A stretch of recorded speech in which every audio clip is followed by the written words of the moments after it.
Julie, did you have your hand up? And I saw Alicia had her hand up too. Yeah, Alicia, do you want to go first? Sure. Hi, Michael. My comment was really based off of Doug's when you said, well, you don't really lay out your theme. I sort of felt like you sidled up to it when you had, I don't remember the character's name, but the older person come out and say, remember what the prophet said or whatever. That Mhm. that basically came through to me as what you were describing as one of the novel's major scenes. So in some ways you followed the beats Yeah, directly. unwittingly, Well, that's the best way to do it, of course. I guess. Yeah. All right, that's all I was going to say. Thank you. My question is a little bit different, and it has to do with your upcoming book and your process of doing the research versus finding the voice versus laying out your version of what the plot points are going to be. So can you just talk a little bit about how you're managing that Hmm. or how you approach that? Yeah, no, so the research was a little bit different because it's set in the future. And so, it's totally speculative. Um, so I didn't really do that much research. I did some sort of world building in my head. That was most of the research.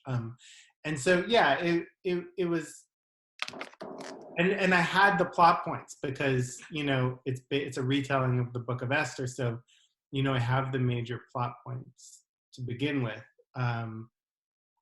What I ended up doing is I ended up just kind of writing a really rough draft uh, on a composition notebook, and then kind of looking it over and seeing what was working and what wasn't working, and then I did that again and then another time, um, mostly just to keep myself from kind of using what I had written before. Um, and so that process was really kind of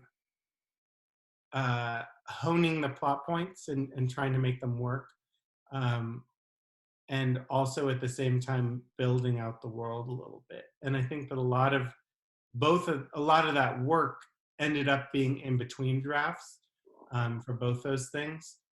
Like I would come to the end of writing it out really roughly in the composition notebook, and then I would say, okay, what's not working here in terms of the plot, and like what are the inconsistencies in this world, and how can I, for example, there's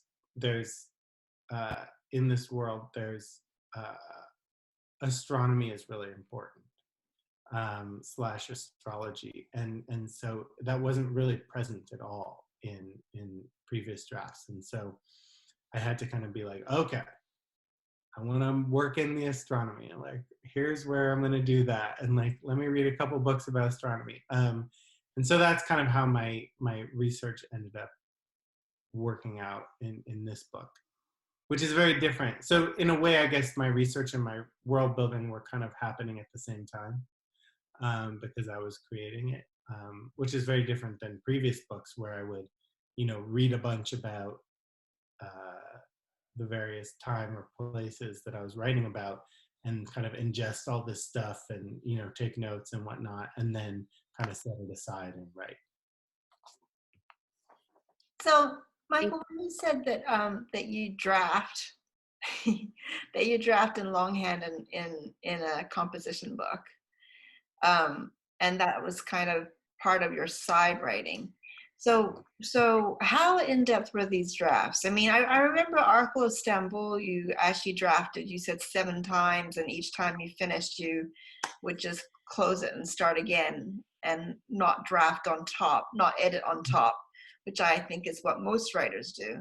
So when you were doing this longhand, were you actually writing a novel, or were you like kind of sketching the plot, or what were you doing when you say draft? Like how in depth was this?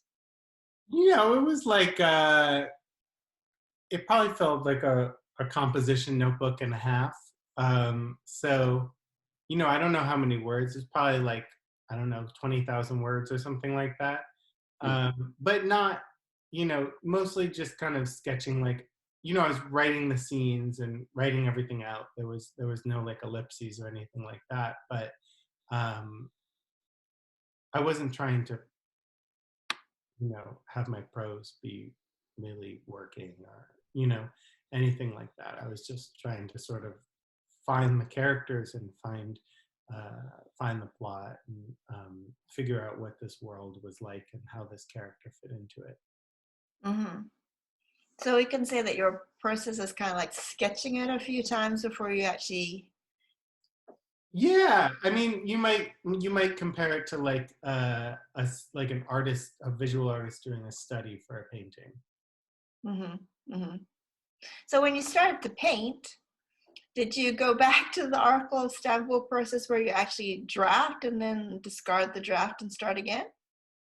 Well, the reason I did writing in the composition notebooks was because I wanted to force myself to throw it out. And by the time I did that 3 times, I felt like I was far enough along in terms of the plot points and the characters and the world that I was able to kind of write it all down.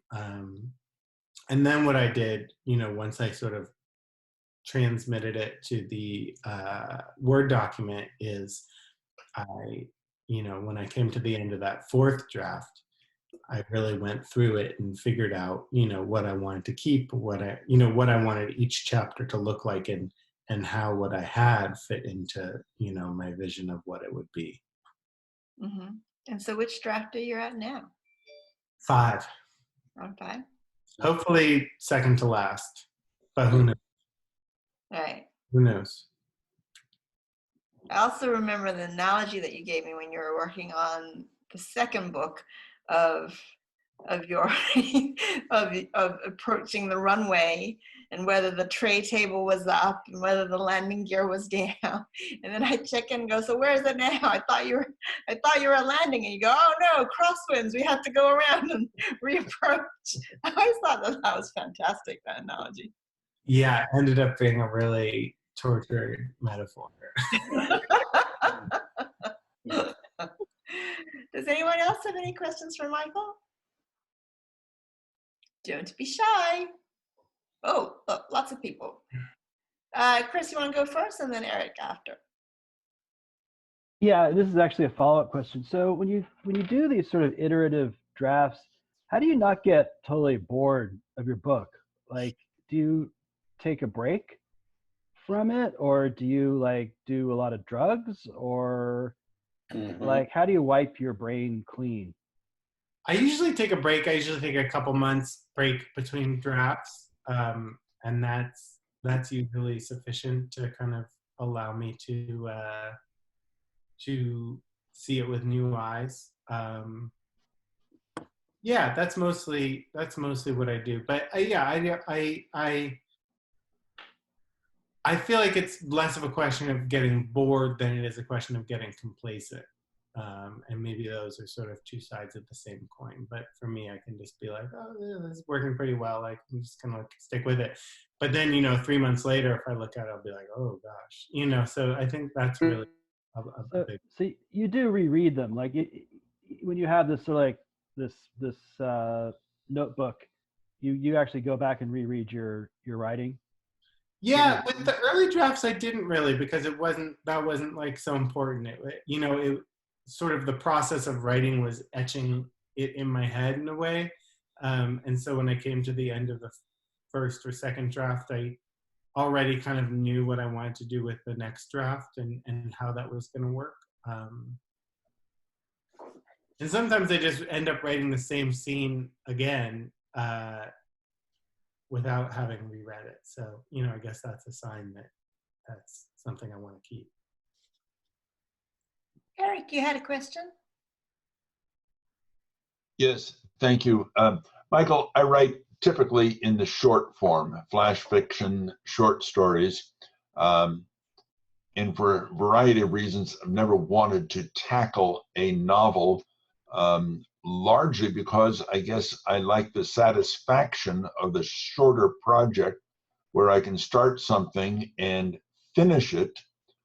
Although None of my stories I ever feel are completely finished, because I'll go back to a story I wrote 3 years ago and say, oh, here's a better way of saying that, and happily change it.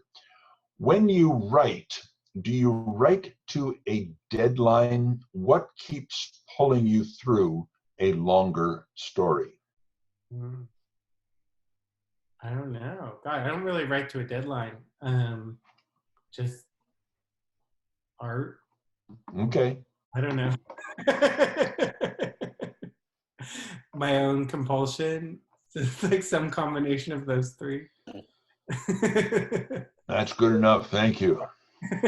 Michael, have you ever had a period where something prevented you from writing, where you actually felt that compulsion?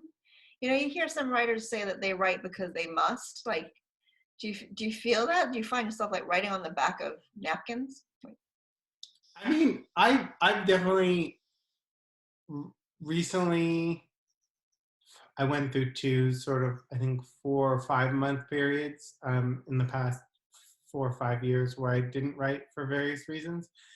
And it was easy not to write. It wasn't like I was like, I must write to be human. But I did feel very strongly that something was missing, and that I wasn't.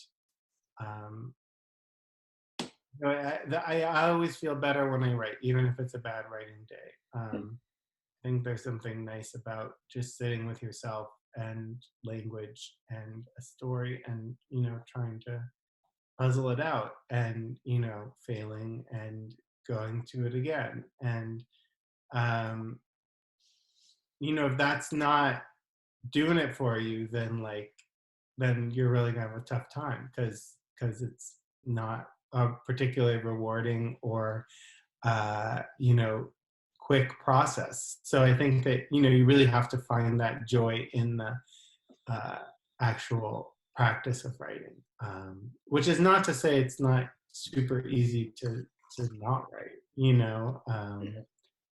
Maybe it isn't for some people, but for me, to not do it was easy, and I could go through my whole life without writing. But I feel like there would be something missing. You could also go through your whole life without really thinking, or talking about your feelings, but you would be like living a kind of somewhat sadder life. So that's kind of how I see writing. Well, thank you for being so generous and spending so much time with us. I really, really appreciate it. Tell Haley that I've talked to Lewis, and he's going to make it possible that she'll be well rewarded for sparing you for Thank you. Sunday. It's appreciated. It was really fun to hang out with you guys, and I hope that this was a little bit useful. It's lovely to see all of your faces, and especially those of you whose faces I've seen before. And let us know when the third plane lands. Oh, I will. Thank you so much, Michael. Talk to you soon. Bye. Bye. All right. Shirin, thank you.